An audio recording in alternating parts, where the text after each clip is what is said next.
Bismillah, alhamdulillah, wassalatu wassalamu ala rasulillah, amma ba'd. Teman-teman yang saya muliakan dimanapun berada, sangat penting mungkin kita mengetahui tata cara salat Idul Fitri. Terlebih di tengah kondisi kita yang saat ini, yang hampir bisa kita pastikan bahwa kita semua akan salat Id di rumah masing-masing. Oleh karena itu, yuk kita cari tahu dulu seperti apa salat Id pada umumnya, dan nanti kita akan rincikan seperti apa salat Idul Fitri di rumah masing-masing. Sebelumnya, salat Id itu sunnah. Sebagian mengatakan fardu kifayah, dan di sebagian madhab mengatakan wajib. Dan ini merupakan kehati-hatian kita semua, sehingga jangan sekali-sekali kita tinggalkan salat Id, karena ada yang mengatakan wajib. Lalu kapan waktu dilakukannya salat Id? Itu dilakukannya setelah terbit matahari sampai azan zuhur. Itu waktu batas waktunya. Adapun waktu yang sangat disunahkan adalah ketika matahari telah mencapai atau naik satu tombak. Dalam hal ini ya sekitar 20 menit setelah terbit matahari. Kemudian mari kita simak seperti apa sunnah-sunnah ketika hari raya Idul Fitri. Pertama, ihya ulailatihi bil ibadah, menghidupkan malamnya dengan ibadah. Jadi bukan berarti selesai puasa lalu kita tuntas, justru tambah kencang ibadah kita. Kemudian al-ghuslu, yaitu mandi. Ya, sebelum Idul Fitri disunahkan mandi. Selanjutnya adalah at-tatayyub wa tazayyun, disunahkan kita berwangi-wangian, berindah-indah, itu sangat disunahkan. Ya, tapi ini hanya untuk laki-laki atau perempuan yang tidak menimbulkan fitnah. Malah sebagian para ulama, jika perempuan memiliki paras yang luar biasa cantik, dimakruhkan untuk keluar rumah, dimakruhkan untuk keluar salat Idul Fitri, justru sunnahnya di rumah. Tapi kali ini kan kita semuanya insya Allah semua akan salat di rumah masing-masing. Kemudian ada lagi sunnah yang mungkin jarang kita amalkan, yaitu al-fitru qabla salatil Aid, yaitu mencicipi sesuatu sebelum salat Idul Fitri. Minimal 1 butir kurma atau 3. Kalaupun tidak ada, apa saja mungkin yang bisa dicicipi sekedarnya. Karena kenapa? Ini luar biasa hikmahnya untuk membedakan hari Ramadan dengan hari Idul Fitri. Dan ini teman-teman sekalian, para imam, bisa disampaikan ke keluarga, jangan ditinggalkan sunnah yang ini. Itu kira-kira sunnah pada umumnya. Adapun tata cara salat Idul Fitri itu adalah memulainya, sebelum mulai disunahkan berteriak, ya, mengatakan as-salatu jami'atan. Dalam hal ini imam atau siapapun laki-laki ditugaskan mengatakan demikian, as-salatu jami'atan, bukan azan ataupun bukan iqamah. Kemudian setelah itu bertakbir, membaca doa iftitah, lalu dilanjutkan dengan takbir 7 kali di rakaat pertama dan 5 kali di rakaat yang kedua. 7 kali itu di luar takbiratul ihram dan di luar takbir ruku. Begitu pula dengan rakaat yang kedua, di luar takbir naik dan di luar takbir ruku. Jadi murni rakaat pertama 7 kali takbir, rakaat kedua murni 5 kali takbir. Lalu mengangkat tangan di setiap takbirnya. Kemudian setelah takbir, kita taruh tangan kita seperti pada umumnya, tangan kiri di bawah dan tangan kanan di atas, sambil mengatakan subhanallah walhamdulillah wala ilaha illallah wallahu akbar. Sunnah selanjutnya adalah al-jahru, yaitu menampakkan suara, baik itu makmum ataupun imam ataupun yang salat sendirian.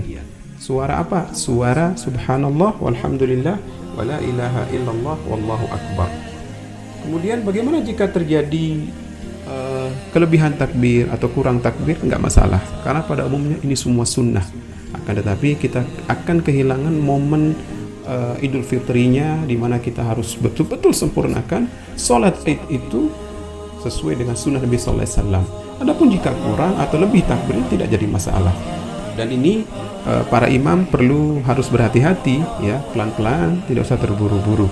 Jadi jangan tergesa-gesa begitu takbir, maka perhatikan 7 kali, begitu juga dengan rakaat yang kedua 5 kali takbir.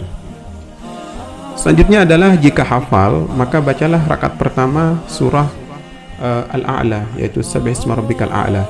Rakaat kedua membaca Hal ataka hadithul ghasyiyah. Kalaupun tidak, silahkan baca surah-surah pendek lainnya. Kemudian selanjutnya adalah disunnahkan khutbah. Khutbah jika melakukan Id berjamaah dengan keluarga atau di masjid dan lain-lain. Tapi jika sholat sendirian maka tidak melakukan khutbah. Khutbah sama halnya dengan seperti khutbah Jumat. Jadi syaratnya seperti ini, perhatikan. Pertama membaca hamdalah ya di keduanya, baik khutbah pertama atau khutbah kedua. Yang kedua syaratnya adalah membaca salawat baik khutbah pertama atau khutbah kedua. Kemudian ketiga adalah wasiat takwa baik khutbah pertama atau khutbah kedua. Kemudian yang keempat adalah membaca ayat di salah satu khutbah baik khutbah pertama atau khutbah kedua. Yang kelima terakhir adalah membaca doa untuk kaum muslimin di khutbah yang kedua. Ringkas kata begini kira-kira kalau pengen khutbah yang ringkas singkat semua syaratnya terpenuhi. Contoh seperti ini. Bismillahirrahmanirrahim. Alhamdulillahirabbil alamin. Allahumma shalli ala Muhammad wa ala ali Muhammad. Saya berwasiat untuk kita semua, mari kita tingkatkan takwa kita kepada Allah Subhanahu wa taala dengan menjalankan semua perintahnya dan menjauhi larangannya. Bismillahirrahmanirrahim. Qul huwallahu ahad, Allahus samad, lam yalid wa lam yulad wa lam yakul lahu kufuwan ahad. Sudah duduk, itu khutbah yang pertama. Jeda antara khutbah pertama dan khutbah kedua itu tidak terlalu lama, ya sekedar ukuran durasi membaca surah Al-Ikhlas. Kemudian bangun untuk khutbah yang kedua. Alhamdulillahirabbil alamin. Allahumma shalli ala Muhammad wa ala ali Muhammad. Mari kita tingkatkan takwa kita kepada Allah dengan menjalankan seluruh perintahnya dan menjauhi larangan-larangannya. Lalu kita berdoa untuk kaum muslimin. Allahumma ghfir lil mu'minin wal mu'minat wal muslimin wal muslimat. Walhamdulillahirabbil alamin. Assalamualaikum warahmatullahi wabarakatuh.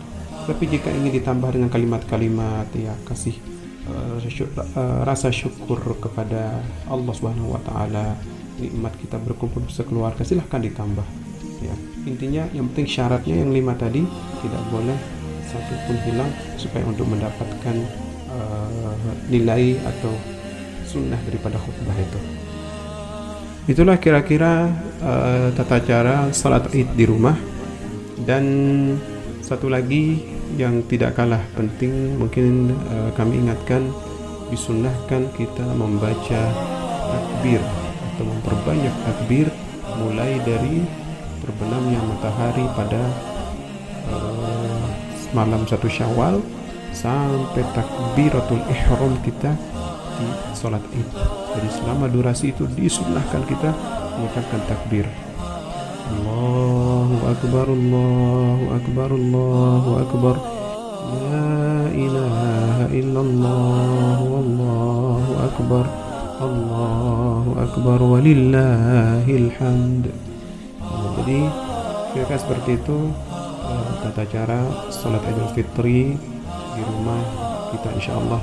Semoga kita semuanya selalu dalam lindungan Allah Subhanahu wa taala. Assalamualaikum warahmatullahi wabarakatuh.